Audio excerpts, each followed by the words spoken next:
அல்லேலூயா. நாளைய தினத்தை குறித்து நீங்கள் கலங்க வேண்டாம். எதிர்காலத்திலே உங்கள் பிள்ளைகளை குறித்து நீங்கள் வேதனைப்பட வேண்டாம். உங்கள் பிள்ளைகள் எப்படி இருப்பார்கள் என்று நீங்கள் கலங்க வேண்டாம். உங்களுடைய பிள்ளைகளுடைய காரியம் அற்புதமாக இருக்க போகிறது. உங்களுடைய பிள்ளைகள் காரியம் அதிசயமாக இருக்க போகிறது. உங்கள் சந்ததியை அவர் பெருகவே பெருகவே பெருக பண்ணுவார். ஆமென். அல்லேலூயா, அல்லேலூயா. அவர் வாக்குத்தத்தங்கள் உங்கள் குடும்பத்திலே நிறைவேறி கொண்டு இருக்கிறது. மாறாக உங்களுக்கு எதிராக எழும்பினவர்கள், உங்களுக்கு எதிராக செயல்பட்டவர்கள், உங்களுக்கு எதிராக சூழ்ச்சி பண்ணினவர்கள், உங்கள் வாழ்க்கை உயிரை குறித்து அக்கறை இல்லாதவர்கள், அவர்கள் உங்கள் சார்பாக திரும்பி வரும்படி, உங்கள் சார்பாக பக்கத்தில் வரும்படி சூழ்நிலைகள் எல்லாவற்றையும் கர்த்தர் மாற்றி அமைத்து உங்கள் தலையை கர்த்தர் நிமிர பண்ண வைக்க போகிறார். உனக்கு எதிராக உருவாக்கப்படுகிற எந்த ஆயுதமாக இருந்தாலும் அது வாய்க்காமலே போகும்படி கர்த்தர் பெரிய காரியத்தை செய்ய போகிறார். உங்களுக்கு எதிராக மறைவாக வைக்கப்பட்ட சூழ்ச்சிகள், மறைவாக எழும்பின பொறாமைகள், மறைவாக எழும்பின முறுமுறுப்புகள், அமைதியாக உங்களுக்கு எதிராக வேட்டு வைத்தவர்கள், அமைதியாக உங்களுக்கு எதிராக பேசினவர்கள், அவர்கள் வாய் கட்டப்பட்டுகிறது, அவர்கள் வாய் கட்டப்பட்டு போகிறது. நீதிமானுக்கு விரோதமாக இகழ்ச்சியோடும் பெருமையோடும் பேசப்படுகிற எல்லா பொய் நாவுகளும் இயேசுவின் நாமத்திலே அது கட்டப்பட்டு போகும்படி கர்த்தர் உனக்கு பெரிய காரியத்தை அவர் செய்ய போகிறார். இதுவரை நடத்தினவர் இன்னும் நடத்த அவர் போதுமானவராக இருக்கிறார். ஆமென். அல்லேலூயா, அல்லேலூயா. எல்லாம் சொல்லுங்க, நான் இயேசுவின் பிள்ளை, பயமில்லை, நான் இயேசுவின் இரத்தத்தில் மறைந்திருக்கிறேன், எனக்கு விரோதமாக உருவாக்கப்படுகிற எந்த ஆயுதமாக இருந்தாலும் இயேசுவின் நாமத்திலே வாய்க்காமலே போவதாக. இதுவரை நடத்தினவர் இன்னமும் நடத்துவதற்கு அவர் போதுமானவராய் இருக்கிறார். சகலத்தையும் அவர் புதிதாக்குவார். நான் கீழாக மாட்டேன், நான் மேலாவேன். நான் வாளாக மாட்டேன், நான் தலையாவேன். மலை மேல் இருக்கிற ஒரு பட்டணம் போல நான் உயர்ந்திருப்பேன். பகலிலே வெயிலாகிலும் இரவிலே நிலவாகிலும் என்னை சேதப்படுத்த முடியாது. நான் உன்னதமானவரின் மறைவிலே மறைந்திருக்கிறேன். சர்வ வல்லவருடைய நலனிலே நான் தங்கியிருக்கிறேன். கர்த்தர் என்னை ஆசீர்வதித்து என்னை பெருக பண்ணுவார். நினைப்பதற்கும் வேண்டுவதற்கும் மேலான காரியங்களை அவர் செய்வார். அல்லேலூயா, அல்லேலூயா. சில குடும்பங்களிலே ஒரு சில யுத்தங்கள் இருக்கிறது, ஒரு சில யுத்தங்கள் இருக்கிறது. அந்த யுத்தத்தை நீங்கள் பண்ணாமல் இருப்பதனால தான் நீங்கள் போராட்டத்தை சந்திக்க வேண்டிய ஒரு நிலைமை இருக்கிறது. யுத்தங்களை நீங்கள் பண்ண வேண்டும். அல்லேலூயா, அல்லேலூயா சொல்லுங்கள். அல்லேலூயா. வாசிப்போம் நீதிமொழிகள் 21:31. குதிரை யுத்த நாளுக்கு ஆயத்தமாக இருக்கிறது, ஜெயமோ கர்த்தரால் வருகிறது. அப்படி என்றால் ஜெயம் நமக்கு வேண்டுமென்றால், வெற்றி நமக்கு வேண்டுமென்றால், விடுதலை நமக்கு வேண்டுமென்றால், சுகம் நமக்கு வேண்டுமென்றால், அற்புதம் அதிசயம் வேண்டுமென்றால், அதுக்கு முன்னால் ஒரு காரியம் இருக்கிறது, ஆயத்தம். அதுக்கு முன்னால் ஒரு ஆயத்தம் இருக்கிறது. இன்றைக்கி இயேசப்பா நமக்கு எத்தனையோ காரியங்களை நமக்கு கொடுத்துருக்கிறார், அதிகாரங்களை கொடுத்துருக்கிறார், பிள்ளைங்கிற அந்தஸ்தை கொடுத்துருக்கிறாரு. ஆனால் பிள்ளைங்கிற அந்தஸ்தை கொடுத்தும் அது தகுதி எடுத்துக்கொள்ள முடியாத அளவுக்கு தோல்விகளையும் நமக்கு கொடுக்க வேண்டிய ஆசீர்வாதத்தை இழந்து போய் கிடக்கிறோம். ஆனால் உங்கள் வாழ்க்கையில் ஆசீர்வாதங்களை சுதந்திரித்து, வாக்குத்தத்தங்களை சுதந்திரித்து, வெற்றியை விடுதலை பார்த்து கொண்டு இருக்கும்போது கண்டிப்பான முறையில் ஏதாவது ஒரு பிரச்சனைகள், போராட்டங்கள் வரத்தான் செய்யும். ஆனால் அதை நீங்கள் எதிர்ப்பதற்கு தகுதி வேண்டும். உங்களுக்கு அதை எதிர்ப்பதற்கு தகுதி வேண்டும். அதாவது ஒரு யுத்தத்துக்கு நீங்கள் என்ன செய்யணும்? ஆயத்தமாகணும். யுத்தம் இல்லாமல் ஜெயம் இல்லை. அப்படி என்றால் நீங்கள் எல்லா இடத்திலும் சண்டை போடுங்கள், யுத்தம் பண்ணுங்கள் என்று அர்த்தம் கிடையாது. நல் யோசனை செய்து யுத்தம் பண்ணு என்று சொல்லப்பட்டிருக்கிறது. அப்படி என்றால் சர்ப்பங்களையும் தேள்களையும் மிதிக்க உங்களுக்கு அதிகாரம் கொடுக்கப்பட்டிருக்கிறது. ஒன்றும் உங்களை சேதப்படுத்துவது கிடையாது. இன்று ஜெபிக்கிறோம், துதிக்கிறோம், ஆராதிக்கிறோம். ஆனால் ஆசீர்வாதங்களை பெற்றுக்கொள்ள, சுகத்தை பெற்றுக்கொள்ள, ப்ரொமோஷனை பெற்றுக்கொள்ள, விடுதலையை பெற்றுக்கொள்ள நம்மிடத்தில் ஒரு ஆயத்தம் இல்லாமல் இருக்கிறது. நமக்குள்ள ஒரு ஆயத்தம் தேவை. எப்படி ஆயத்தமாக வேண்டும், எப்படி ஜெயத்தை பெற்றுக்கொள்ள வேண்டும் என்பதை நீங்கள் பார்க்க வேண்டும். அதாவது அதிகாரம் உங்கள் கரத்தில் இருக்கிறது. அந்த அதிகாரத்தை வைத்து எல்லாவற்றையும் நீங்கள் எடுத்துக்கொள்ள பிரயாசப்பட வேண்டும். உங்களுடைய ஜெபங்கள் பரலோகத்துக்கு போகுதா போலையா என்பது உங்களுக்கு தெரியாது. ஆனால் உங்களுடைய விண்ணப்பங்கள், உங்கள் ஜெபங்கள் பரலோகத்துக்கு போகும்போது அந்த ஜெபத்தை தடுப்பதற்கு ஒரு பிசாசு இருப்பான். பவுலடிகளார் சொல்கிறார், நான் 3ஆம் வானம் வரைக்கும் போய் வந்தேன் என்று அவர் சொல்கிறார். அப்படி என்றால் 3ஆம் வானத்தில் பிதா இருப்பார்.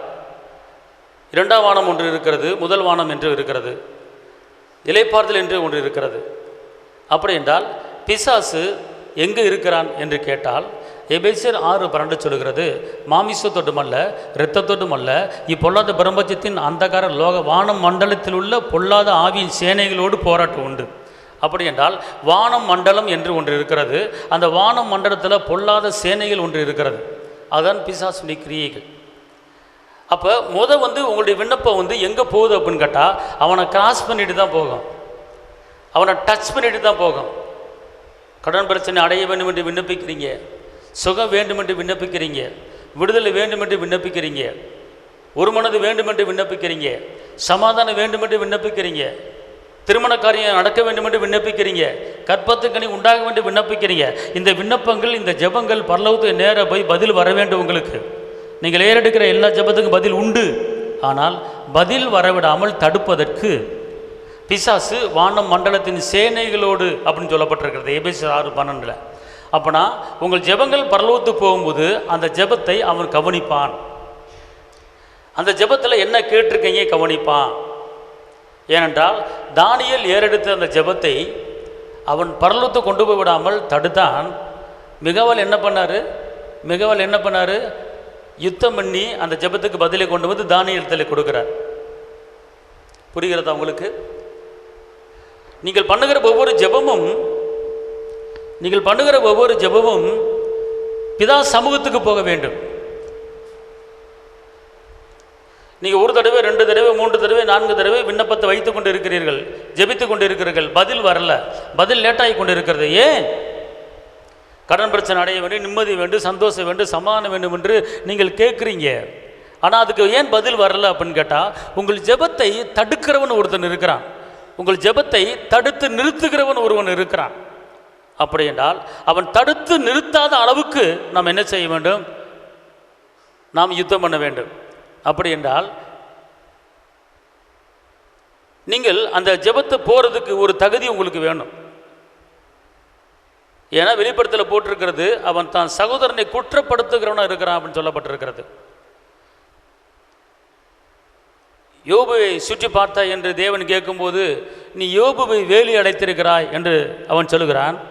அப்போது தேவன் சொல்லுகிறார், இதோ யோபு உன் கரத்தில் கொடுக்கிறேன், அவன் உயிரை மட்டும் எடுக்காதே என்று சொல்லி ஒப்பு கொடுக்கிறார். அவன் தன் வாயினாலே பாவம் செய்ய மாட்டான் என்று அந்த யோபை நம்பி அவர் தீர்மானம் பண்ணுகிறார், ஒரு முடிவு எடுக்கிறார். பிசாசு சொல்கிறான், நீ அவனை வேலி அடைச்சிருக்கிற அப்படிங்கிறான். ஆனால் கர்த்தர் சொல்கிறாரு,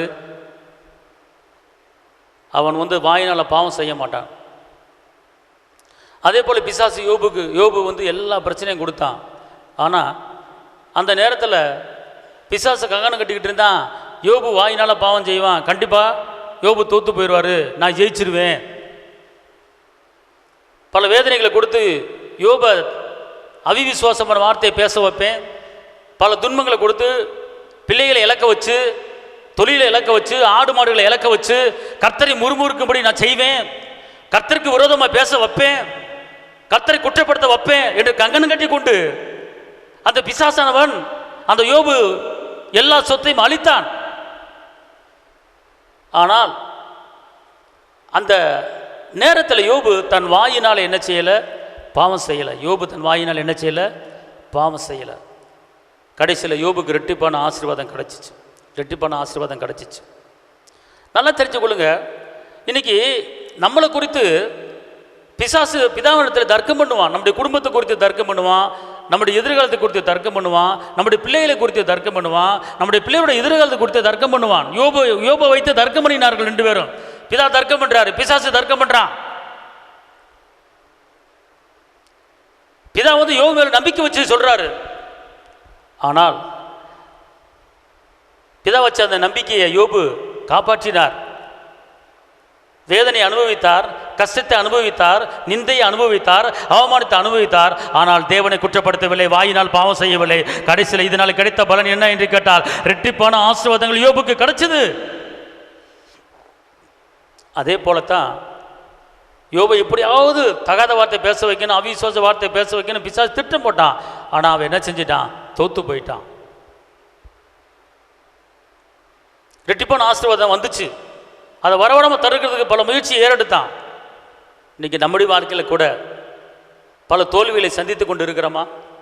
பல போராட்டங்களை சந்தித்து கொண்டு இருக்கிறோமா? உங்கள் உள்ளத்திலே தேவனை குறித்து ஒரு அவிசுவாசம் எண்ணம் வந்திருக்கிறதா? உங்கள் எண்ணத்தில், உங்கள் நினைவிலே தேவன் எனக்கு இன்னும் செய்யவில்லை என்று ஒரு தவறான எண்ணத்தில் நீங்கள் இருக்கிறீங்களா? ஏன் எனக்கு இன்னும் அற்புதம் செய்யவில்லை என்று கலையை தவித்துக் கொண்டு இருக்கிறீங்களா?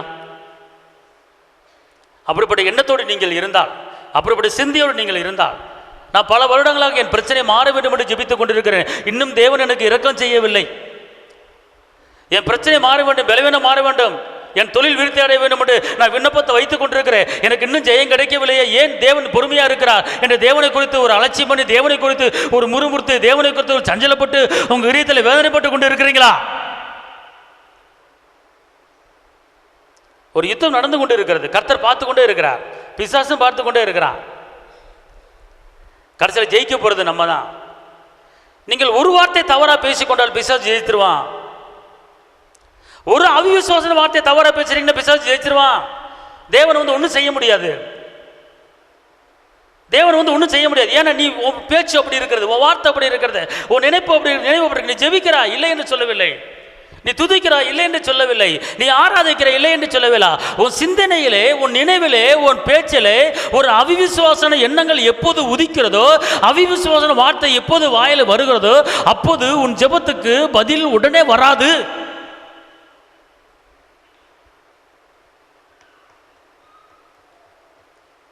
முதல்ல நம்ம என்ன செய்யணும்னு கேட்டிங்கன்னா, என்ன பிரச்சனை வந்தாலும், என்ன போராட்டம் வந்தாலும் தப்பு தவிர வாயை திறந்து ஒரு அவிசுவாச வார்த்தை பேசக்கூடாது. ஏனென்றால் விசுவாசத்தில் வராத யாவும் பாவம் என்று சொல்லப்பட்டிருக்கிறது, ரோமர் 14:23. நீங்கள் விசுவாசமாக இல்லாமல் இருந்தீங்கன்னா நீங்கள் பாவம் பண்ணுறீங்க. விசுவாசம் இல்லாமல் இருப்பது தேவனுக்கு பிரியமாக இருப்பது கூடாத காரியம் பார்த்துக்கொள்ளுங்க. சந்தேகப்படுகிற காற்று அடிக்கிற கடல் அலைக்கு ஒப்பா இருக்கிறான். ஆபிரகாமை ஆசீர்வதித்தவர் நம்மளை ஆசீர்வதிப்பார், ஈசாக்கை ஆசீர்வதித்தவர் நம்மளை ஆசீர்வதிப்பார், யாக்கோப்பை ஆசீர்வதித்து நம்மளை ஆசீர்வதிப்பார், தாவீதை ஆசீர்வதித்தவர் நம்மளை ஆசீர்வதிப்பார், யோசேப்பை ஆசீர்வதித்தவர் நம்மளை ஆசீர்வதிப்பார். அவர் ஆசீர்வதிக்கிற தேவன்தான்.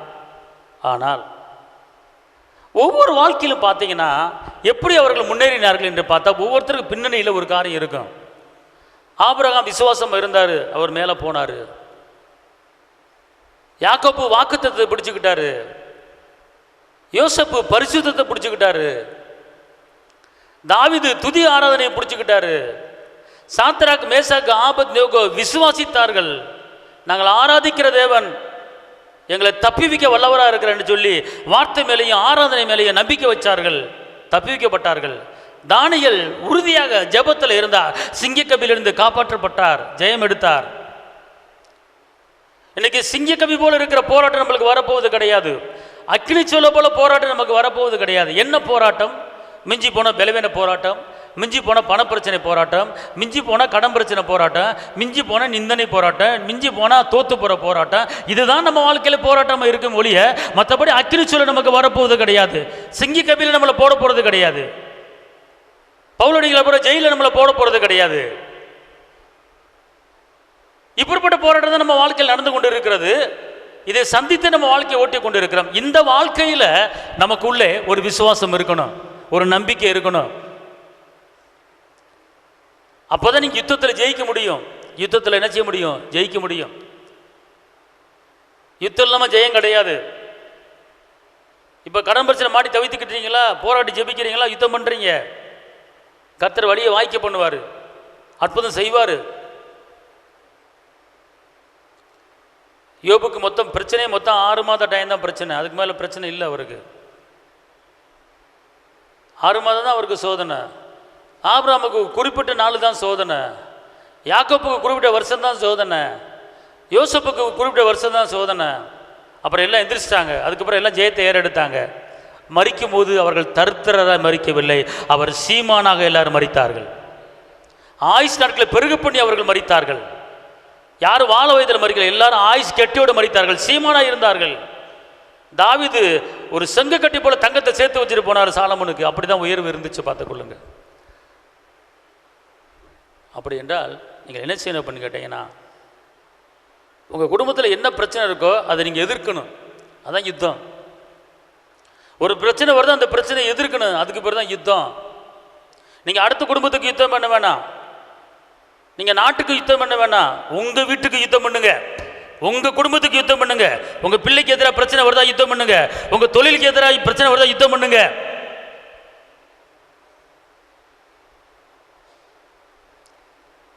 ஜெபம் என்பது யுத்த ஜெபம் என்று ஒன்று இருக்கிறது.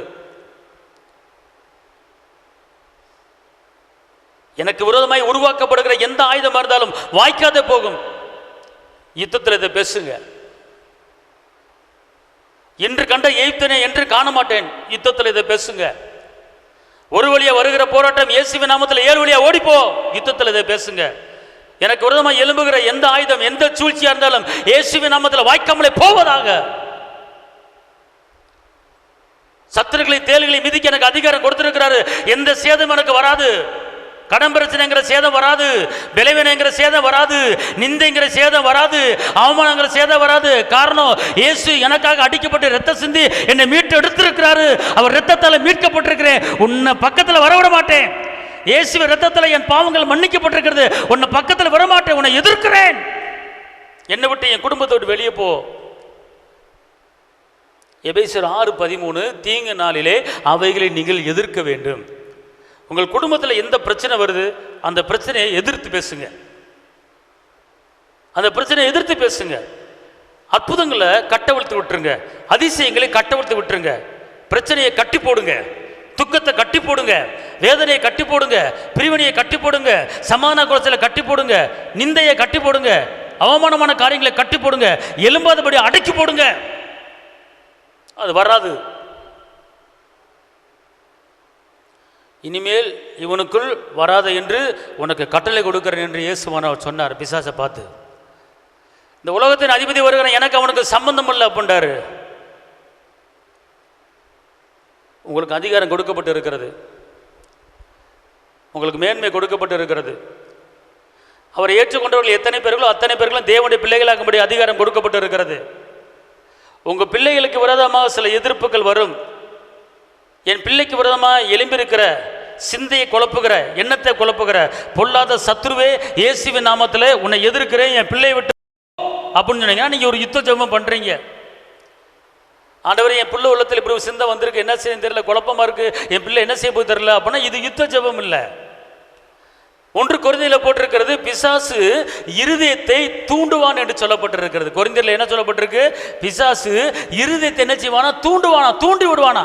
நீ அந்த இடத்துக்கு போ, இந்த இடத்துக்கு போ, நீ சாகு, ஏன் இப்படி இருக்கிற அப்படின்னு சொல்லி தூண்டி விடுவானா. குறிப்பாக வாலிப பிள்ளைகளை பலவிதமான தப்பான காரியங்களுக்கு தூண்டி விடுவான். நீங்கள் அந்த நேரத்தில் அவனுடைய எண்ணத்துக்கு இடம் கொடுக்காத அளவுக்கு, அவன் சிந்தைக்கு இடம் கொடுக்காத அளவுக்கு நீங்கள் என்ன செய்யணும்? அந்த மாதிரி பிரச்சனையை எதிர்த்து நீங்கள் பேசணும். என் பிள்ளைக்கு விரோதமாக எழும்பாத, என் பிள்ளைக்கு விரோதமாக பேசாத என்று எதிர்க்கும் போது அவன் உங்களை விட்டு ஓடி போவான். அல்லேலூயா. அவன் உங்களோட என்ன செய்வான்? ஓடி போவான். காரணம், பிரச்சனைகளை சந்தித்து கொண்டு இருக்கிறான். அந்த பிரச்சனைகளை விரட்ட மாட்டோம்.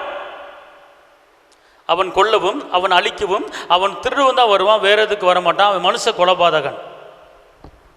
அல்லேலூயா. சத்தமாக சொல்லுங்க, அல்லேலூயா. சொல்லுங்க, எனக்கு விரோதமாக எழும்புகிற எந்த ஆயுதமாக இருந்தாலும் இயேசுவின் நாமத்தில் வாய்க்காமல் போவதாக. ஒரு வழியாக வருகிற எல்லா போராட்டங்களும் இயேசுவின் நாமத்தில் 7 வழியாக ஓடி போவதாக. அல்லேலூயா, அல்லேலூயா. சொல்லுங்க, இன்று கண்ட எகிப்தினை நான் என்று காண மாட்டேன். என் தகப்பன் இயேசு என்னோடு இருக்கிறார். நான் அசைக்கப்படுவதில்லை, நான் தேவனால் மறக்கப்படுவதில்லை. அல்லேலூயா, அல்லேலூயா. அப்போ நீங்கள் ஒரு பிரச்சனை வரும்போது அந்த பிரச்சனைக்கு உண்டான வார்த்தையை எடுத்து நீங்கள் பேசணும். பிரச்சனை வந்துருச்சு என்ன செய்யறதுன்னு சொல்லக்கூடாது.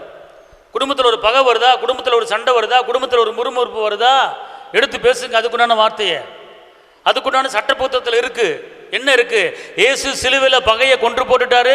என் குடும்பத்தில் பகையை கொண்டு வருகிற பொல்லாத சத்துருவே உன்னை எதிர்க்கிறேன். இயேசு சிலுவையில் சிந்தனை ரத்தத்தினாலே சமானத்தை உண்டாக்கி இருக்கிறாரு. என் குடும்பத்தில் சமானத்தை கெடுக்கிற பொல்லாத சத்துருவே உன்னை எதிர்க்கிறேன். சமானத்தின் வல்லமை என் குடும்பத்தில் இறங்குவதாக என்று சொல்லும்போது நீங்கள் ஒரு யுத்த ஜெபம் பண்ணுறீங்க, நீங்கள் ஜெயத்தை பெறுவீங்க. நீங்கள் என்ன பண்ணிடுறீங்க? என்ன சென்னை தெரியலையே அப்படின்னு அசால்ட்டாக விட்டுறீங்க. ஒரு காரியத்தை நல்லா புரிஞ்சுக்கொள்ளுங்க. நீங்கள் வாக்கு தத்தத்தை பெற்றவர்கள். இந்த வாக்கு தத்தம் உங்களுக்கு மாத்திரமல்ல, உங்கள் பிள்ளைகளுக்கும் கொடுத்துருக்கிறார். சரிங்களா? வாக்கு தத்தமானது உங்களுக்கு மாத்திரமல்ல, நீங்கள் பெற்ற பிள்ளைகளுக்கும் கொடுக்கப்பட்டிருக்கிறது. அப்போஸ்தலர் சொல்லப்பட்டிருக்கு, வாக்கு தத்தமானது உங்களுக்கும் உங்கள் பிள்ளைகளுக்கும் தூரத்தில் உள்ள யாவருக்கும் உண்டாயிருக்கு என்று சொல்லப்பட்டிருக்கிறது. உண்டாகி இருக்கிறது, உண்டாக்கப்பட்டு இருக்கிறது. அப்படின்னா எத்தனை வாக்கு தத்தங்கள் இருக்கோ அத்தனை வாக்கு தத்தங்களும் எனக்கு ஒரு இது, என் பிள்ளைக்கு ஒரு இது அப்படிங்கிற உரிமை உங்களுக்கு இருக்கிறது. அந்த வாக்கு தத்தங்கள், அந்த வார்த்தையை எடுத்து நீங்கள் பயன்படுத்த வேண்டும். ரட்சிப்பின் சுவிசேஷமாகிய சத்திய வசனத்தை கட்டு ரட்சிப்பு அடைஞ்ச போது அத்தனை வாக்கு தத்தங்கள் வச்சு உங்கள் மேலே ஒரு முத்திரை குத்திருக்கிறாரு. நீ தகுதியானவர், நீ தகுதியானவள், நீ எடுத்துக்கொள்ளலாம், நீ பெற்றுக்கொள்ளலாம், உனக்கு ஆளுக தன்மை இருக்கிறது என்று எல்லா அதிகாரத்தையும் ஏசப்பா நம்மளுக்கு கொடுத்துட்டாரு. ஆனால் இந்த அதிகாரம் இருந்தும் நம்ம எதிர்க்க தெரியாமல் இருக்கிறோம், யுத்தம் பண்ண தெரியாமல் இருக்கிறோம். நல்லா புரிஞ்சு கொள்ளுங்க. எப்படி யுத்தம் பண்ணுவது? எப்படி யுத்தம் பண்ணுவது? தேவனுடைய வார்த்தை உங்க வாயில் இருந்தா அதுக்கு உண்டான வார்த்தை.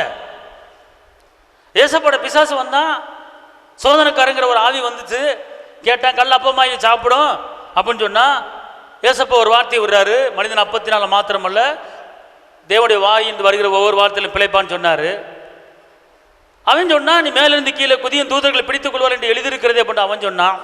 உடனே இவர் சொல்றாரு, உன் தேவனை பரிசு பண்ணி பாராதரை பண்ணி எழுதியிருக்கிறது என்று இவர் சொன்னார். இந்த உலகத்தை ஒரு நொடி பொழுதில் காட்டிட்டு என்னை பணிந்து கொண்டால் இது எல்லாம் எனக்கு கொடுக்கப்பட்டிருக்கிறது, என்னை பணிந்து கொண்டால் இது உனக்கு தருகிறேன் என்று சொன்னால், உடனே அவர் சொன்னார், உன் தேவன் ஒருவருக்கு ஆராதனை செய்வாய் என்று எழுதியிருக்கிறது என்று அவர் சொன்னார். நடந்தது என்ன? வார்த்தையை பேசினார், அவன் ஓடி போனான். தூதர்கள் இறங்கி வந்து இயேசுவுக்கு பணிவிடை செய்தார்கள். பிசாசு துன்பத்தை கொடுக்க வருவான், பிசாசு உள்ளத்தள்ள வருவான், பிரச்சனையை கொடுக்க வருவான். அவன் வரும்போது அவனுக்கு அடிபணியாதீர்கள், அதுக்கு எதிர்த்து பேசுங்கள். இயேசு கிட்ட பிசாசு வந்தான், என்ன செஞ்சாரு? அவன் சொல்றதை கேட்டாரா? இல்ல, எதிர்த்தாரு. ஏய் நிப்பாட்டு, மனிதன் அப்பத்தினால் மாத்திரம் வாயிலிருந்து வருகிற வார்த்தையில பிழைப்பான் சொல்லப்பட்டிருக்கு தெரியுமில, நீ சொல்ற கேட்கவா அப்படின்றாரு.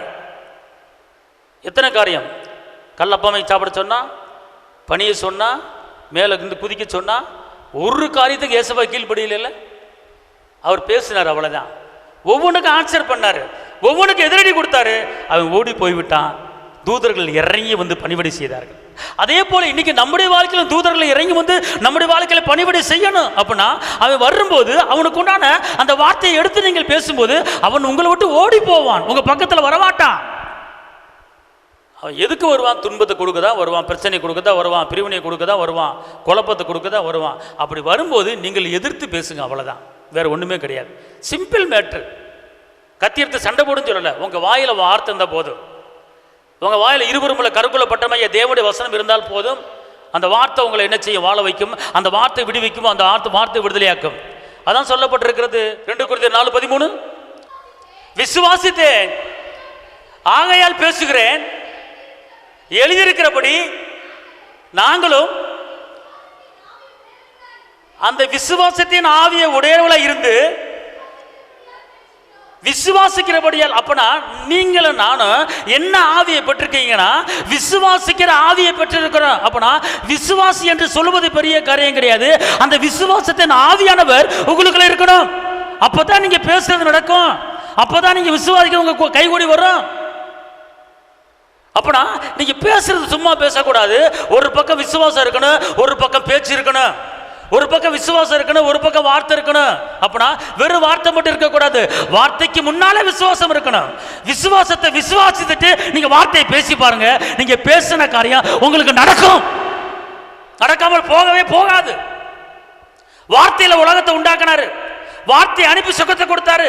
அப்பனா நீங்களும் இயேசுவின் வித்து உங்களுக்குள்ள இருக்கிறது, இயேசுடைய சிந்தை உங்களுக்குள்ள இருக்கிறது, அவருடைய வித்து நமக்குள்ள இருக்கிறது. வார்த்தைங்கிற வித்து மறுபடியும் ஜென்மிக்கப்பட்ட வித்து இருக்கிறது. அப்பனா அவருடைய அப்பாவுடைய அந்த உணர்வு, அப்பாவுடைய சிந்தை, அந்த அப்பாவுடைய அற்புதம், அப்பாவுடைய அதிசயம், அப்பாவுடைய எண்ணங்கள் நமக்குள்ள இருக்கிறது.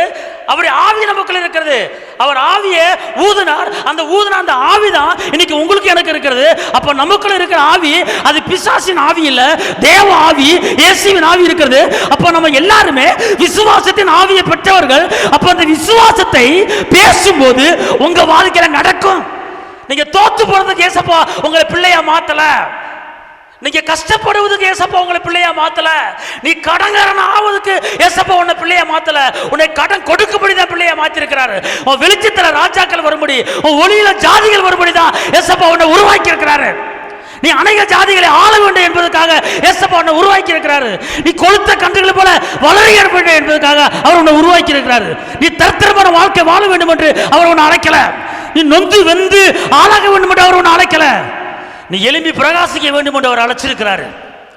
நீ ஜாதிகளை சொந்தமாக்க வேண்டும் என்று அவர் அழைச்சிருக்கிறாரு. ஒரு சந்ததி இவ்வளவாய் பெருக்க வேண்டும் என்று அவர் உன்னை அழைச்சிருக்கிறாரு. ஞானத்தின் வல்லமையால் நீ இருக்க வேண்டும் என்று அவர் உன்னை அழைச்சிருக்கிறாரு. அல்லேலூயா, சத்தம் சொல்லுங்க அல்லேலூயா. அப்ப நான் ஜெயத்தை நீங்கள் என்ன செய்ய வேண்டும்? ஏறெடுக்க வேண்டும். இயேசு கிட்ட வந்த பிசாசை இயேசு விரட்டினார். எப்படி விரட்டினார்? வார்த்தையில விரட்டினார். அப்படின்னா உங்க குடும்பத்தில் உங்க வாழ்க்கையில என்னென்ன பிரச்சனை இருக்கோ அந்த பிரச்சனையை எதிர்க்கிறதுக்கு உண்டான வார்த்தையை நீங்க வாயில பேசணும்.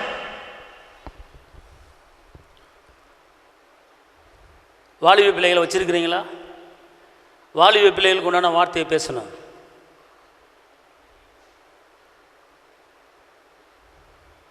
வாலிபன் தன் வழி எதனால பரிசுத்தம் பண்ணிக்கொள்வான்? தேவனுடைய வார்த்தையினால பரிசுத்தம் பண்ணிக்கொள்வான்.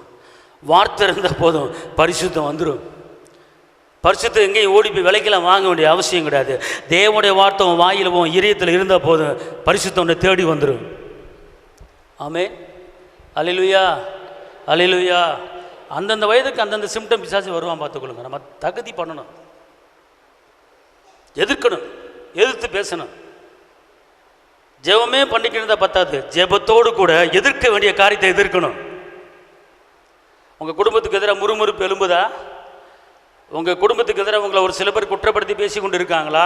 அதுக்குண்டான வார்த்தை நீங்கள் பேசிங்கன்னா அந்த காரியம் ஓடி போயிடும். அதுக்குண்டான காரியம் நீதிமானுக்கு விரோதமாக இகழ்ச்சியோடு பெருமையோடு பேசப்படுகிற பொய் நாவுகள், என் குடும்பத்துக்கு எதிராக பேசப்படுகிற பொய் நாவுகள் இயேசுவின் நாமத்தில் கட்டப்பட்டு போவதாக. அப்போ நான் எதிர்த்து பேசுகிற அந்த காரியம் ஆஃப் ஆகி போயிடும், வராது. இதை சொல்லாமல் இருக்கிறனால தான் அது வந்துகிட்டு இருக்கு, வந்து மோதிக்கிட்டு இருக்கு. அப்போ அந்த அந்த பிரச்சனையை தாங்கிட்டு இருக்கோம், அதை எதிர்க்கணும். எதுக்கு கத்தி சண்டை போடும்போது எதுக்கு கேடகத்தை கையில் பிடிச்சிருக்கிறாங்க? நம்ம மேலே எதுவும் வந்து அம்பு விழுகாமல் இருக்கிறது தான் கேடகத்தை பிடிச்சிருக்கிறாங்க. நீ புல்லட் குரூப்பு ஏன் போடுறாங்க? குண்டு நம்ம மேலே பாயாமல் இருக்குது, அந்த புல்லட் ட்ரெஸ்ஸை போடுறாங்க, பாதுகாப்பு. அல்லேலூயா, அல்லேலூயா சொல்லுங்க. அப்போ என்ன செய்யணும்னு கேட்டிங்கன்னா, கர்த்தர் ஜெயத்தை கொடுக்க ரெடி ஆகிட்டார், ஜெயத்தை கொடுக்க ரெடி ஆகிட்டார். நீங்கள் அதை பெற்றுக்கொள்ள ஆயத்தம். அல்லேலூயா சொல்லுங்க. முதல் ஆயத்தம் என்ன என்று கேட்டால், இப்போ நான் ஒரு பொருள் கொடுக்குறேன், நீங்கள் வாங்குவீங்க வாங்க மாட்டீங்களா? எப்படி வாங்குவீங்க? எது மூலமாக வாங்குவீங்க? தூக்கி போடுன்னு சொல்லி மடியை பிடிப்பீங்களா? இல்லை தட்டை நீட்டுவீங்களா? சொல்லுங்கள். நான் கையை நீட்டுவேன். எல்லாம் சொல்லுங்கள், கையை நீட்டுவேன். அல்லேலூயா, அல்லேலூயா. அப்போனா அவர் கொடுக்குற ஜெயத்தை நீங்கள் பெற்றுக்கொள்ள உங்கள் கரத்தை நீட்ட வேண்டும். எப்படி என்று கேட்டால், உங்கள் கரத்தை வானத்துக்கு நேராக நீட்ட வேண்டும். ஜெயத்தை நீங்கள் வாங்குவதுக்கு என்ன செய்யணும்? வானத்துக்கு நேராக உங்கள் கரத்தை என்ன செய்யணும்?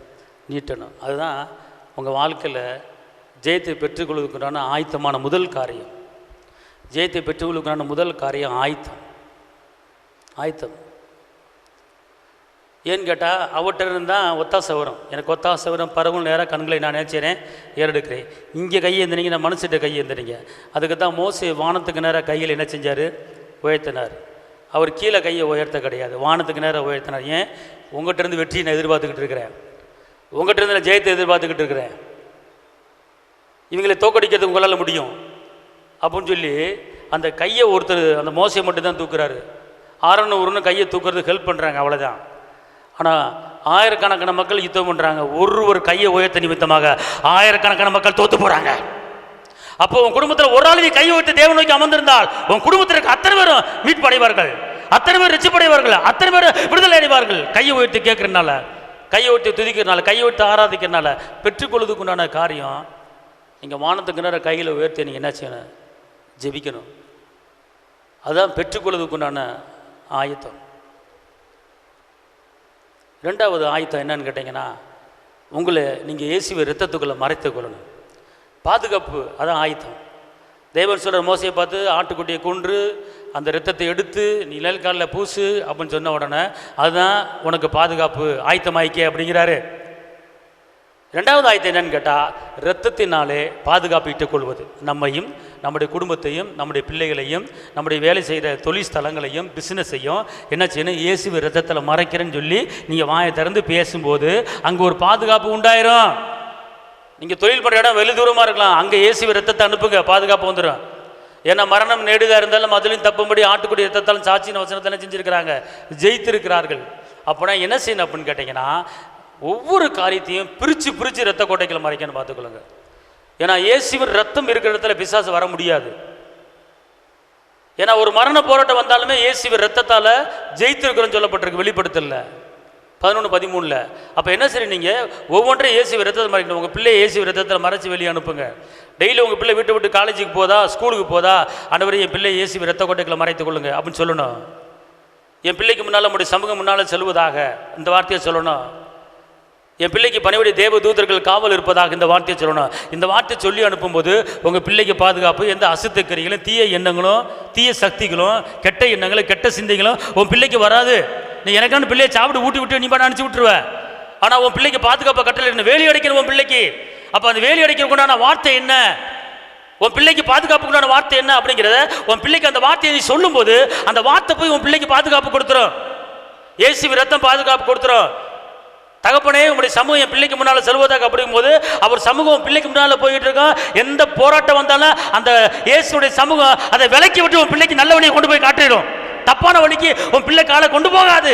அப்ப இந்த வார்த்தையை சொல்லும் போது உன் பிள்ளைக்கு வழி உருவாக்கிட்டு இருக்கும். இந்த வார்த்தையை சொல்லாம இருக்கும்போது உன் பிள்ளை தார்வார வழியில் போறதுக்கு சான்ஸ் இருக்கு. அப்பனா இந்த வார்த்தையை நீங்க சொல்லும் போது நீங்க என்ன பண்றீங்க? பிள்ளைக்கு வழியை உருவாக்குறீங்க, பிள்ளைக்கு பாதுகாப்பு கொடுக்குறீங்க. அப்ப இதுக்குண்டான வார்த்தை என்ன அப்படிங்கிறத கண்டுபிடிக்கணும். ஞானமான வார்த்தையை பேசணும். அப்போ அதுக்குண்டான அந்த வார்த்தைகளை பேசும்போது அந்த வார்த்தை போய் வேலை செய்யும். அந்த வார்த்தை கிரிச்சி. அதான் ஏசி 55:10-11 வானத்திலிருந்து மழை பெஞ்சு பூமியை நனைத்து விதைக்கிறவனுக்கு விதையும் புசிக்கிறவனுக்கு ஆகாரத்தை கொடுக்கறது எப்படியோ அப்படியே என் வாயிலிருந்து புறப்பட வசனம் இருக்கும். அது வெறுமையா என்கிட்ட திரும்பாது, நான் அனுப்பின காரியம் வாய்க்கும். வசனத்தை நீங்க அனுப்பணுங்க. வசனத்தை ஏசி 55:10-11 படி வசனத்தை நீங்க அனுப்பணும். உங்க பிள்ளை எங்க இருக்கு, உங்க மகன் எங்க இருக்கா, உங்க தொழில் எங்க இருக்கு, உங்க வியாபாரம் எங்க இருக்கு, உங்க பிசினஸ் எங்க இருக்கு, அங்கெல்லாம் வார்த்தை அனுப்பணும். பிசினஸுக்கு உண்டான வார்த்தை, வியாபாரத்துக்கு உண்டான வார்த்தை, பிள்ளைக்கு உண்டான வார்த்தை, பாதுகாப்புக்கு உண்டான வார்த்தை, சுகத்துக்கு உண்டான வார்த்தை, இப்படி எல்லாத்துக்கும் வார்த்தை இருக்கிறது. அந்த வார்த்தையை நீ அனுப்பும் போது அந்த வார்த்தை போய் உனக்கு முடிச்சுட்டு உன் கையில வெற்றி வந்து மட்டும் தான் கொடுக்க முடியும், உனக்கு தோல்வியை கொடுக்காது. அதான் நம்முடைய தேவன் பக்கத்துக்கும் தேவன், அது தூரத்துக்கும் தேவன். ஆமென். தூரத்துக்கும் தேவன் சொல்லப்பட்டிருக்கிறது. அப்ப நான் தூரத்துக்கும் வார்த்தை இருக்கிறது. நூற்றுக்கு அதிபதி வேலைக்காரன் முடியாமல் இருக்கும்போது வார்த்தை என்ன செஞ்சாரு? வேலைக்காரன் முகத்தை கூட ஏசப்பா பார்க்கல, வார்த்தையை அனுப்பினார், எலும்பினார், சுகம் பெற்றார். நீ ஏன் தோத்து போற வாழ்க்கை வாழ்ந்து கொண்டிருக்க? தேவ பிள்ளைங்க, ரட்சிக்கப்பட்ட பிள்ளைங்க ஏன் எலும்பாம இருக்கீங்க? ஏன் எலும்பாம இருக்கிறோம்? நம்ம வார்த்தை எடுக்கிறது கிடையாது, வார்த்தையை பேசுறது கிடையாது. என்ன பிரச்சனை, அந்த பிரச்சனைக்கு கூட வார்த்தை எடுங்க. என்ன போராட்டம், அந்த போராட்டத்துக்கு வார்த்தை எடுங்க. ஜெயத்தை பார்த்துடலாம், நீங்க ஜெயத்தை பார்த்துடலாம். அல்லேலூயா. யுத்தம் இல்லாத வாழ்க்கை கிடையாது. யுத்தம் இருக்கு, ஆனால் யுத்தத்தில் ஜெயிக்கணும். அதுக்குதான் தேவனுடைய வார்த்தை, வேற ஒண்ணுமே கிடையாது. தேவனுடைய வசனம் இருபுறமுள்ள கருக்குள்ள பட்டயம். அல்லேலூயா சொல்லுங்க. தேவனுடைய வார்த்தை அப்புறம் என்ன அர்த்தம்? சண்டை போடுறதுக்கு உண்டான வார்த்தை. எப்படி? தேவனுடைய வார்த்தை கல்மலையை உடைக்கிற சம்பட்டி. கல்மலை என்ன செஞ்சிருமா? சம்பட்டி உடைக்கும். அந்த சம்பட்டிக்கு நிகரான வார்த்தை தான் இந்த தேவனுடைய வார்த்தை. அல்லேலூயா. அப்ப சம்பட்டியை எடுக்க வேண்டிய நேரத்தில் எடுக்கணும், பட்டயத்தை எடுக்க வேண்டிய நேரத்தில் எடுக்கணும், யுத்தம் பண்ண வேண்டிய நேரத்தில் யுத்தம் பண்ணணும். எதை பேசணுங்கிற அந்த நேரத்தில் நீங்க என்ன செய்யணும்? பேசணும். சம்பட்டி எடுக்கிறீங்களா எடுங்க, பட்டயத்தை எடுக்கிறீங்களா எடுங்க. சம்பட்டி வீட்டில் நீ வந்து காய போட்டுறாதீங்க. அப்போனா சம்பட்டியான வார்த்தை எடுங்க, பட்டயமான வார்த்தை எடுங்க.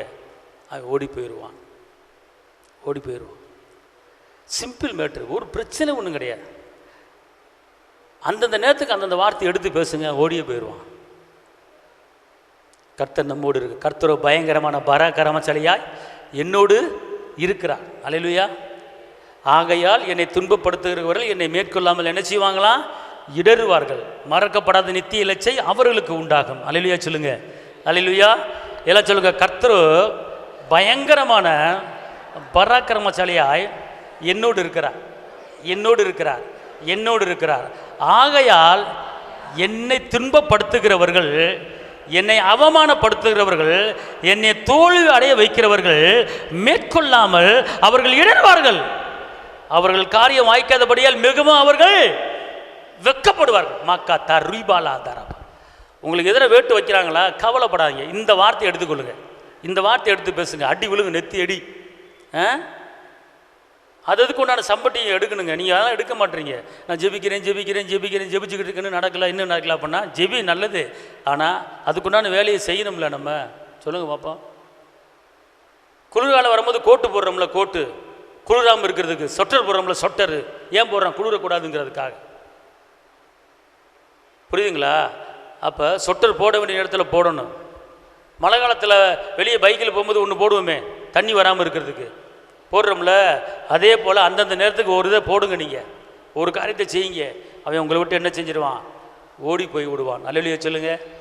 அல்லேலூயா, அல்லேலூயா சொல்லுங்க. எபேசியர் 6:16 வாசிங்க.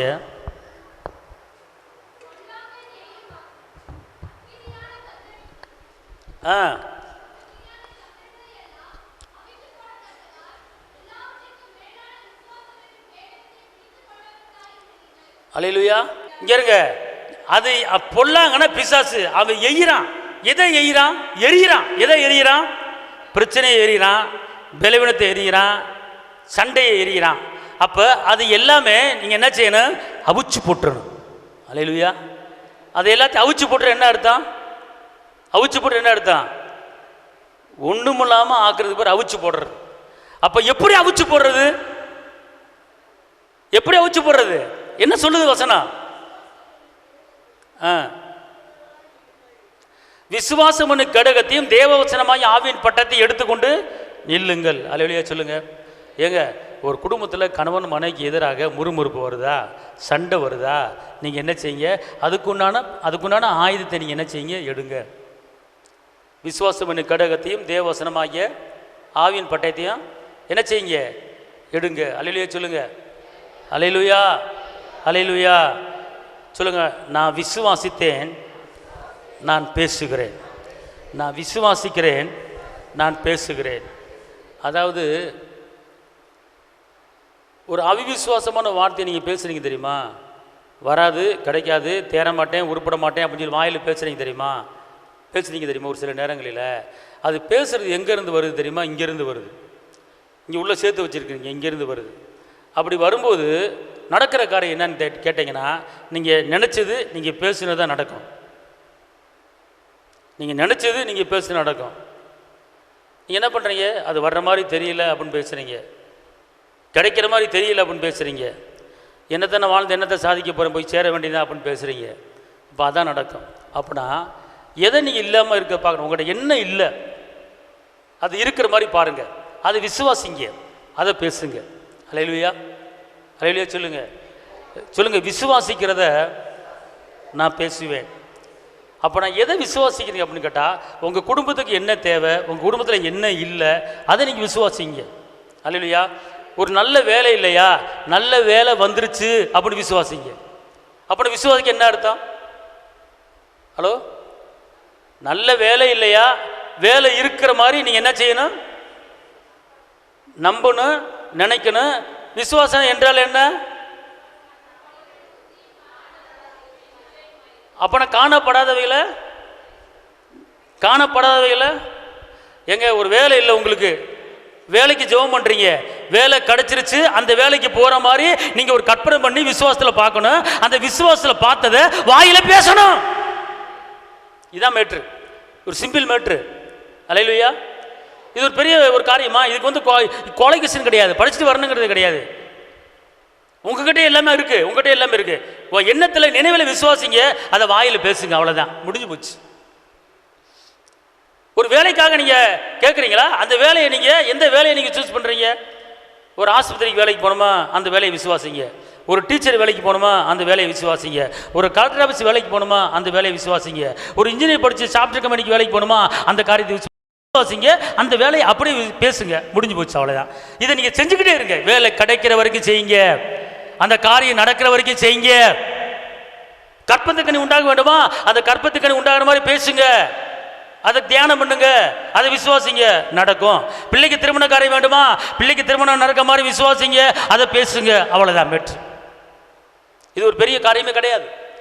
அதான் பவுலடிகள் எழுதி வச்சிருக்கிறாரு, நான் விசுவாசித்தே நான் பேசுகிறேன் என்று எழுதியிருக்கிறபடி நாங்கள் விசுவாசத்தின் ஆவியை பெற்றவர்களாக இருக்கிறோம்.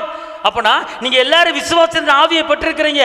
அப்போ உங்களுக்கு இருக்கிற ஆவி செத்தாவி சொத்தாவி கிடையாது, விசுவாசத்தின் ஆவி உங்களுக்குள்ள இருக்கிறாரு. அதை எடுத்து விடணும், அதை பேசணும். உங்களுக்குள்ள புதைக்கப்பட்டு கிடக்கிறது விசுவாசம், உங்களுக்குள்ள வாக்குத்தத்தங்கள் புதைக்கப்பட்டிருக்கிறது, உங்களுக்குள்ள வல்லமை புதைக்கப்பட்டிருக்கிறது. அந்த விசுவாசத்தை நீ எடுத்து வெளியே விடும்போது அது செயல்பாட்டுக்கு வரும், அது நடக்கும். அதை முடங்கி போட்டு இந்த தாளத்தை பூட்டி வச்சுக்கிட்டு இருக்காதீங்க, அது வெளியே அவுத்து விடுங்க, நடக்கும். வெளியே பேசுங்க, எடுத்து விடுங்க, அது நடக்கும். அது பேசுங்க, பிள்ளையை பற்றி பேசுங்க, எதிர்காலத்தை பற்றி பேசுங்க, வேலையை பற்றி பேசுங்க, தொழிலை பற்றி பேசுங்க, விசுவாசிங்க பேசுங்க, விசுவாசிங்க பேசுங்க, விசுவாசிங்க பேசுங்க, பிள்ளையை பற்றி விசுவாசிங்க, பிள்ளையை பற்றி பேசுங்க, வேலையை பற்றி விசுவாசிங்க, வேலையை பற்றி பேசுங்க, நடக்கும். நடக்கல என்னன்னு கேளுங்க. அதுக்கு தான் இயேசு உங்களை அழைச்சிருக்கிறார். அல்லேலூயா. அதான் காண்பவை அனித்தியமானவை, காணாதவை. அப்ப காணாதவை எல்லாம் சொல்லுங்க, நான் காணாததை நிச்சயம் பண்ணுவேன். சொல்லுங்க, காணாததை நான் நிச்சயம் பண்ணுவேன். அல்லேலூயா, அல்லேலூயா. வசனம் சொல்லுது, உன் கூடாரத்தை விசாலமாக்கு, இடங்கொண்டு பெருகுவாய்ன்னு சொல்லப்பட்டிருக்கு. ஆமென் சொல்லுங்க. அதனால தான் விசுவாசம். அதான் 1 யோவான் 5:5 வாசிங்க. 1 யோவான் 5:5.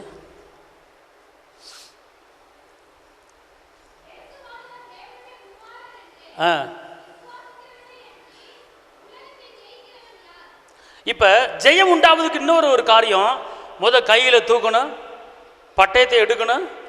அடுத்து அவர்தான் தேவனுடைய குமாரன் என்று நீ விசுவாசித்தால் இந்த உலகத்திலே நீ ஜெயிக்க முடியும். அல்லேலூயா. அப்ப நான் என்ன செய்யணும்?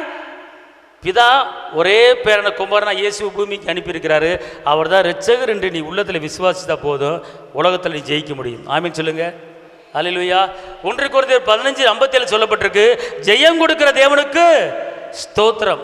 1 யோவான் 5:4 சொல்லப்பட்டிருக்கு, ஜெயத்தை பெற்றுக்கொள்வதற்குண்டான தகுதி 1 யோவான் 5:4, நீ தேவனால் பிறந்திருக்க வேண்டும். அல்லேலூயா. நீ தேவனால் பிறந்திருக்க வேண்டும். அப்ப நீ தேவனால் பிறந்திருக்கும் போது கண்டிப்பான முறையில் உனக்கு என்ன கிடைக்கும்? ஜெயம் கிடைக்கும். ஆமென் சொல்லுங்க. அல்லேலூயா, அல்லேலூயா. இப்போ சொல்லுங்க, விசுவாசித்தேன், நான் பேசினேன். ஆமென். அதாவதுங்க, இங்கே இருங்க, நான் ஒன்று சொல்கிறேன் கேளுங்களேன். உங்கள்கிட்ட இருந்து புறப்படுகிற உங்கள்கிட்ட பேசுகிற அந்த வார்த்தை இருக்குது தெரியுமா? அந்த இங்கே இருங்களேன், இயேசுவின் வித்து நமக்குள்ளே இருக்குது. ஓகே, சரிங்களா? அந்த வார்த்தை அது வல்லமை படைத்த வார்த்தை என்பதை நீங்கள் புரிஞ்சு கொள்ளுங்க. என்ன வார்த்தை சொல்லுங்கள்? என்கிட்ட புறப்படுகிற வார்த்தை வல்லமை படைத்த வார்த்தை. என்கிட்ட புறப்படுகிற வார்த்தை உயிருள்ள வார்த்தை. ஏன்னா இயேசுவா சொல்கிறார் யோவான் 6:63, மாமிசம் ஒன்றுக்கும் உதவாது, நான் சொல்லுகிற வசனத்தில்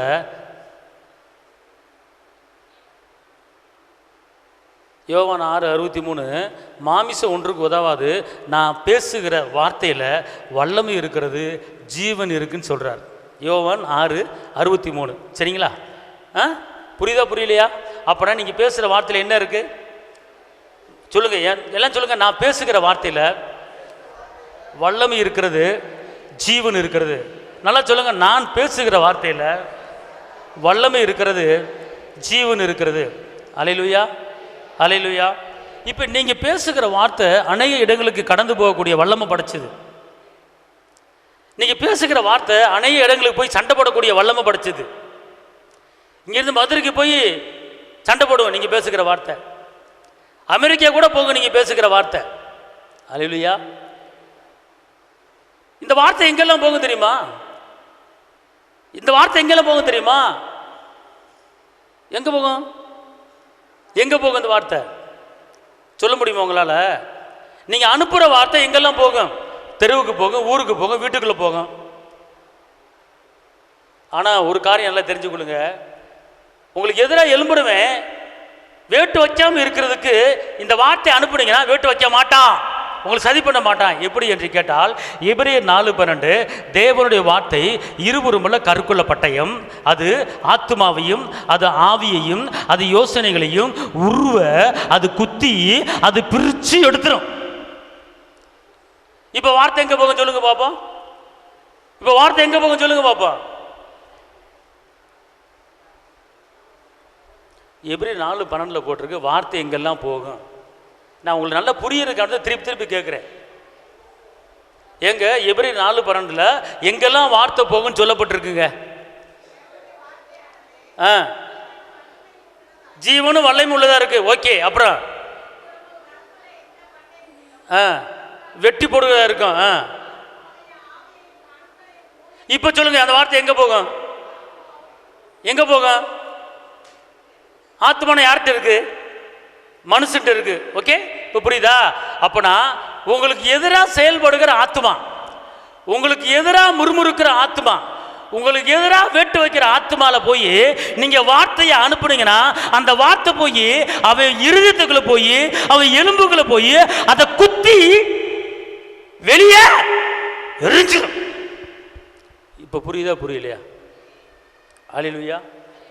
சத்தமா சொல்லுங்க, அல்லேலூயா, அல்லேலூயா, அல்லேலூயா. ஏங்க இது நான் சொல்கிறேன், உங்களுக்கு புரியுதா புரியலையா? புரியுதா புரியலையா? நான் இப்போ சொல்லித்தரேன். தம்பி இங்கே வா. ஓய் ஓய், இங்கே வா. இப்போ இந்த பையன் இருக்கான். இப்போ இவன் என்ன பண்ணுறான்? இங்கே இருங்க. இப்போ இங்கே திரும்பா. இவன் நிம்மதி ஏன் குனிகிற பொம்பளை மாதிரி நில்லு. இப்போ இவன் என்ன பண்ணுறான்னு கேட்டிங்கன்னா, இங்கே இருங்க, இவனுக்குள்ள ஒரு குடும்பத்தை எதிர்த்து பேசிக்கிட்டு இருக்கான். நீ சொல்லு, டேய் உன்னை சும்மா விட மாட்டேன்டா அப்படின்னு சொல்லு பார்ப்போம். உன்னை உண்டு இல்லாமல் பண்ணிடுவேன் சொல்லு பார்ப்போம். உன்னை உண்டு இல்லாமல் பண்ணிடுவேன். நீ வரும்போது உன்னை வச்சுக்கிறேன்டா. நீ வரும்போது உன்னை வச்சுக்கிறேன். இருறா உன்னை வச்சுக்கிறேன். இருறா உன்னை வச்சுக்கிறேன் அப்படின்னு சொல்கிறான். அப்படின்னு இவன் சொல்கிறான். அப்போ என்னாச்சு? ஒருத்தனை குறித்து இப்போ இந்த அவனை கூப்பிடு, இந்த நீ வா நீ வா. இப்போ இவனை குறித்து இவன் இப்படி பேசுகிறானா? இவன் நிற்கிறான். நீ இப்படி இல்லைடா அப்படின்னு. டேய் நீ வெளியே வாட, உன்னை வச்சுக்கிறேன் சொல்லு. நீ வெளியே வாட, உன்னை வச்சுக்கிறேன். இருடா அவனை உண்டு இல்லாமல் பண்ணிடுறேன்டா சொல்லு. அவனை உண்டு இல்லாமல் பண்ணிடுறேன் அப்படின்னு சொல்லி இவன் மேலே ஒரு வெறுப்பு இவன் இருதயத்தில் சம்பாரிச்சுக்கிட்டான். சரியா? வச்சுக்கிட்டானா? புரியுதா உங்களுக்கு? இப்போ அதே போல் நீங்கள் தொழில் பண்ணலாம், பிஸ்னஸ் பண்ணலாம், ஏன்னா உங்கள் குடும்பத்தை கெடுக்கலாம். இருறா உன் புருஷனை ஓட வைக்கிறேன் அப்படின்னு சொல்லலாம். இருறா உன் தொழிலை கெடுக்கிறேன் அப்படின்னு சொல்லி கங்கணம் கட்டிட்டு திரிவான். அப்போ இவன் என்ன செய்யணும்னு கேட்டிங்கன்னா, இவனை பற்றி அவன் கசப்பை வச்சிருக்கான். சரிங்களா? அப்போ நீங்கள் என்ன செய்யணும் கேட்டிங்கன்னா, எபிரேயர் 4:12 சொல்லு. எபிரேயர் 4:12 தேவனுடைய வார்த்தை இருபுற கருக்குள்ள பட்டயம். வார்த்தை இன்னொரு பெரிய ஆள் வா, நீ போய் உட்காரு. இன்னொரு பெரிய பையன் வா, வாக்கணும். சீக்கிரம் வாங்க, எந்திரிங்க, நான் சொல்லி கொடுக்குறேன், அப்போ தான் புரியும் உங்களுக்கு. நீ வா எந்திரி, டக்குன்னு எந்திரிக்கணும். இப்போ இந்த பையன் இருக்கான். நீ போய் சொல்லு, டே உன்னை உண்டுலாம் பண்ணிடுவேன். டே உன்னை உண்டுலாம் பண்ணிடுவேன். நீ ஒத்தையில் வா, உன்னை வச்சுக்கிறேன். நீ ஒத்தையில் வா, வச்சுக்கிறேன். உன்னை ஆள் வச்சு அடிக்கிறேன். நான் ஆளை வச்சு அடிக்கிறேன் சொல்கிறான் இவன். அப்போ இவனை குறித்து ஒரு கசப்பு உனக்குள்ள வந்துருச்சா? இவன் அடிக்கணும் திட்டம் போட்டிருக்கான மனதுக்குள்ள. ஒத்தையில் வரும்போது அடிக்கணும் மனதுக்குள்ள திட்டம் போட்டிருக்கானா?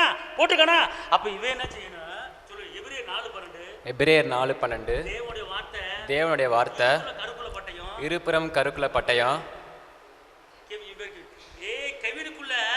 கெவினுக்குள்ள கிரியை செய்கிற எதிர்ப்பின் ஆவியே, சண்டைக்கார ஆவியே, உன்னை நான் இயேசுவின் நாமத்தில் எதிர்க்கிறேன்.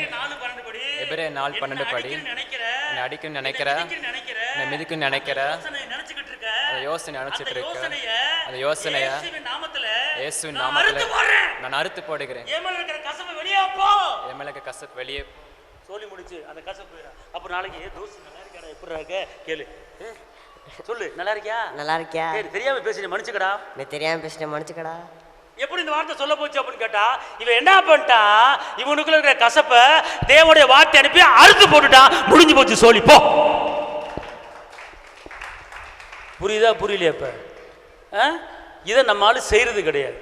அவன் என்ன அடிச்சு விட்டான், அவன் என்ன வைக்கிறான், அவன் என்ன திட்டான், அவன் ஆளை வச்சு கட்ட பஞ்சாயத்து பண்ண போறேன். ஏன் கட்ட பஞ்சாயத்து பண்ற? அவன் பேரை கையில் எடுத்துக்க, எபிரேயர் 4 எடுத்துக்க, அவன் வார்த்தை என்ன செய்ய, இதயத்தில் குத்து, சோழி முடிஞ்சிச்சு, உன் மேல இருக்கிற கசப்பை எடுத்து போட்டுருவான். நல்லா தெரிஞ்சு கொள்ளுங்க. ஒரு வீட்டுக்காரர் ஹஸ்பண்ட் வந்து மனைவியை ரொம்ப கொடுமைப்படுத்திக்கிட்டே இருந்தார். மனைவியை கொடுமைப்படுத்திக்கிட்டே இருந்தார். அது இருதயம் வந்து முரட்டாட்டு இருதயமாக இருந்துச்சு. நான் ஒரு காரியத்தை சொல்லி கொடுத்தேன். இந்த இருதயம், திருக்குள்ள இருதயம், என் கணவர் இழுத்துள்ள கசப்பை நான் எதிர்க்கிறேன், என் கணவர் இழுத்தில் இருக்கிற சண்டைக்கார ஆவியை நான் எதிர்க்கிறேன், என் கணவர் இழுத்துல என் மேலே இருக்கிற வெறுப்பை நான் எதிர்க்கிறேன். வெளியே போ, என் கணவர் இழுத்து விட்டு, என் கணவர் இழுத்தில் என் மேலே அன்பு உண்டாவதாக, என் கணவர் இழுத்தில் என் மேலே சமாதானம் உண்டாவதாக, என் கணவர் இழுத்தில் என் மேலே இப்படி ஒவ்வொன்றா சொல்ல சொல்லி பார்த்துக்கொள்ளுங்க. அதாவது எதிர்க்க வேண்டிய காரியத்தை எடுத்து வெளியே போட்டாச்சு, அடுத்த சமானத்தை உள்ளே வச்சாச்சு. அதுக்கப்புறம் பார்த்துக்கொள்ளுங்க, நீ என்ன சொன்னாலும் கேட்குறேன் அப்படின்னு சூழ்நிலை என்ன செஞ்சு போச்சு, மாறி போச்சு. இந்த இருதயம் மாறி போச்சு. ஆமீன் சொல்லுங்க. அல்லேலூயா. இதுதான் வார்த்தைக்குள்ள இருக்கிற வல்லமை. இதுதான் நீங்கள் வார் ப்ரேயர். இதுக்கு பேர் என்னது? வார். இதுக்கு பேர் யுத்தம். அப்போ இந்த ஜெபத்தை நீங்கள் பண்ணும்போது, இந்த ஜெபம் எப்படி பிசாசோடு தர்க்கம் பண்ணுறீங்க, பிசாசோடு போராடுறீங்க, எப்படி பண்ணுறீங்க? வார்த்தை எடுக்கிறீங்க, அவ்வளோ, வேறு ஒன்றும் கிடையாது. கம்பெடுக்க வேண்டியதில்லை, கத்தி எடுக்க வேண்டியதில்லை, கோடை எடுக்க வேண்டியதில்லை. வார்த்தையை பேசுங்க, யுத்தம் பண்ணுறீங்க. கர்த்தர் பெரிய கரைச்சியவர். எல்லாம் எந்திரிச்சு நிற்போம். ஸ்தோத்திரம் ஆண்டவரே. தகப்பனே இயேசுவே, உம்மை நன்றியோடு துதிக்கிறேன், ஸ்தோத்திரிக்கிறேன். உன்னதரைமை துதிக்கிறேன், உயர்ந்தவரைமை துதிக்கிறேன், அற்புதரைமை துதிக்கிறேன், அதிசயமானவரைமை துதிக்கிறேன், விடுதலையின் தேவனைமை துதிக்கிறேன், கரம் பிடித்தவரைமை துதிக்கிறேன். அப்பா, நேசரின் இரத்தம் என் மேலே நெருங்காது சாத்தா, நேசரின் இரத்தம் என் மேலே நெருங்காது சாத்தா, பாசம்மை சிலுவாய் பலியானா, பாவத்தை வென்று விட்டா, இயேசு பாசம்மை சிலுவாய் பலியானா, பாவத்தை வென்று விட்டா, இரத்த கோட்டைக்குள்ளே நான் நுழைந்து விட்டேன், இனி எதுவும் அணுகாது, எந்த தீங்கும் தீண்டாது, இரத்த கோட்டைக்குள்ளே நான் நுழைந்து விட்டேன், இனி எதுவும் அணுகாது, எந்த தீங்கும் தீண்டாது, இம்மற்றும் உதவின எபினேசரே இனியோ காத்திடுவா, இம்மற்றும் உதவின எபினேசரே இனியோ காத்திடுவா, அவன் உலகிலே இருக்கு அவனை விட என் தேவன் பெரியவரே, இந்த உலகிலே இருக்கு அவனை விட என் தேவன் பெரியவரே, இரத்த கோட்டைக்குள்ளே நான் நுழைந்து விட்டேன், இனி எதுவும் அணுகாது, எந்த தீங்கும் தீண்டாது. தகப்பனை மே துதிக்கிறேன், பிதாவை மே துதிக்கிறேன், ஆவியான தேவனை மே துதிக்கிறேன், அற்புத தேவனை மே துதிக்கிறேன், அதிசயமானவரை துதிக்கிறேன், கரம் பிடித்தவரை மே துதிக்கிறேன். தகப்பனை எல்லா பொல்லாப்புக்கும் எல்லா தீங்குக்கும் உங்களுடைய பிள்ளைகளை நீங்கள் விலக்கி பாதுகாத்து கொள்ளுங்க. ஆண்டவரை ஊழியத்துக்கு விரோதமாய், சபைக்கு விரோதமாய், விசுவாச குடும்பங்களுக்கு விரோதமாய் பேசப்படுகிற எல்லா பொய் நாவுகள் இயேசுவின் நாமத்தில் கட்டப்பட்டு போவதாக. தகப்பனை தேவ கிருபை ஒவ்வொரு குடும்பத்தை ஆளுகை செய்வதாக, தேவ பலன் ஒவ்வொரு குடும்பத்தை ஆளுகை செய்வதாக, வாழ்ந்திருக்க முடியும், உயர்ந்திருக்க முடியும், செழித்திருக்க முடியும், பெரும்படி கிடைப்பதாங்க. வந்திருக்கிற ஒவ்வொரு மேலும் இயேசுவை ரத்தத்தை தெளிக்கிறேன். ஆசீர்வதிங்க இயேசுவின் நாமத்தில் பிதாவே, ஆமென். என் ஆத்துமாவே கர்த்தரை ஸ்தோத்திரி, என் முழுமே பரிசுத்த நாமத்தை சோதரி, என் ஆத்துமாவே கர்த்தரை சோதரி, கர்த்தர் செய்த சகல உபாரங்களை மறவாதே, ஆமென். கர்த்தராகிய இயேசு கிறிஸ்துவின் கிருபையும் பிதாவாகிய தேவனும் பரிசுத்தாவின் அன்பினைக்கும் சதா காலம் வருகை மற்றும் அவனையோடு இருப்பதாக, ஆமென்.